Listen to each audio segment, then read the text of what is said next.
안녕하세요. 책사랑 오스컨입니다.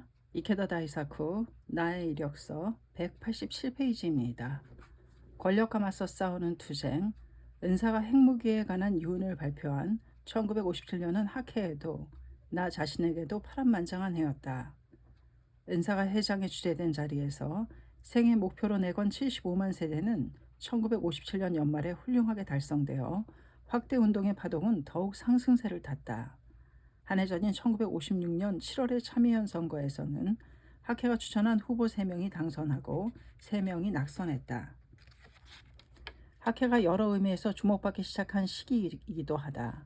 그 선거에서 나는 오사카 지방구 최고 책임자로서 임해 시라키 기이치로 후보가 3위로 당선되었다. 당시 신문은 설마가 시현, 예상을 뒤엎다, 예상 외의 결과 등이라고 보도했다. 공명당은 내가 창당했지만 현재는 명확하게 정교 분리를 하고 있다. 여하튼 일본 민중을 위해 복지 정책의 실현을 위해 당이 공헌해 주리라 기대하고 있다. 당시 이처럼 학회의 성장이 뚜렷해지자 이를 저지하려는 움직임이 있었던 것은 확실하다. 파도가 높이 일면 저항도 큰 법이고 당연한 이치이리라. 1957년 6월에 이른바 탄노 사건도 그중 하나였다.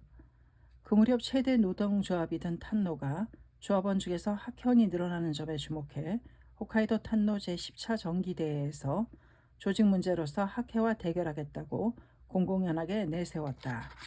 탄노 측은 교선 활동을 철저히 한다는 명목으로 학회원을 내쫓으려고 계획하고 일부에서는 마을의 집단 따돌림도 발생했다.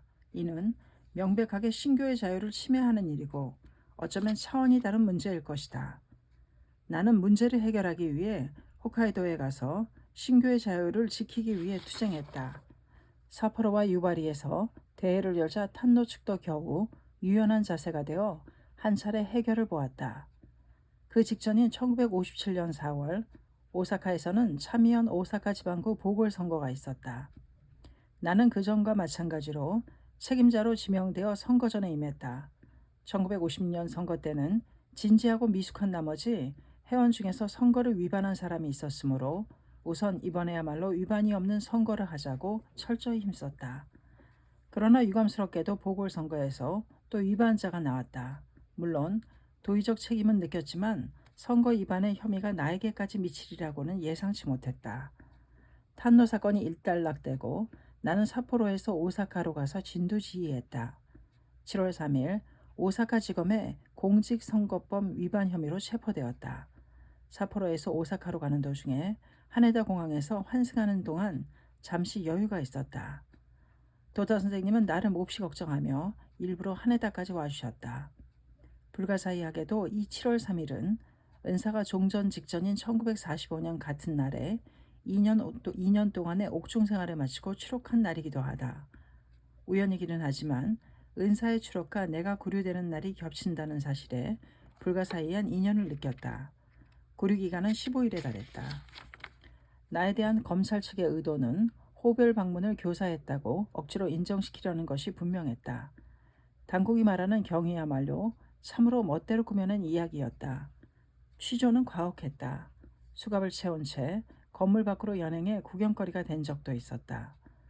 아무리 혹독해도 나는 끝까지 참을 수밖에 없었다. 그러나 죄를 인정하지 않으면 도다 회장을 체포하겠다라든지 학예본부를 수색하겠다는 협박에 가까운 언사는 결코 용서할 수 없었다. 당국은 가난무도했다. 만약 도다 선생님이 체포되면 어떻게 되는가? 1957년이면 서거하시기 1년 전이다. 나는 선생님의 몸이 이미 상당히 쇠약해져 있다는 사실을 누구보다 잘 알고 있었다. 그리고 만약 학회본부가 조사를 받게 된다면 진실을 전혀 모르는 학회원은 어떻게 될 것인가? 홀로 옥중에서 겪는 고충은 말로 다할 수 없을 정도였다. 나는 괴로워하며 고심한 끝에 S 주인 검사에게 면회를 신청해 조서에 응했다. 전혀 근거가 없는 무고한 죄였지만 이 진실은 재판의 공개석상에서 반드시 판명될 것이다.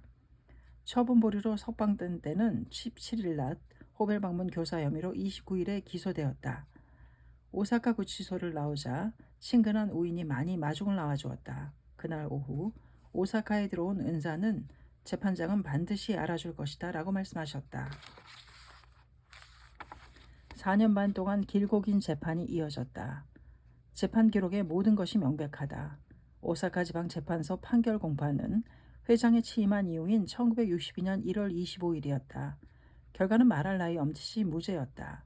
피고인 이케다 다이사쿠는 무죄라는 다나카 이사오 재판장의 판결을 듣고 나는 당연하다고 생각하면서 스스로에게 말했다.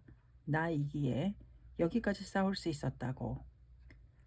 많은 시민은 부당한 권력에 괴로워했다. 전쟁 전에는 틀림없이 더 많았을 것이다. 가슴이 찢어질 것 같은 심정이었다. 나는 생애에 걸쳐 부당한 권력으로 괴로워하는 민중을 지키고 민중과 함께 나아가겠노라고 마음속 깊이 결의하지 않을 수 없었다. 권력과 맞서 싸우는 투쟁이었습니다. 감사합니다. 책사랑 오죽헌이었습니다.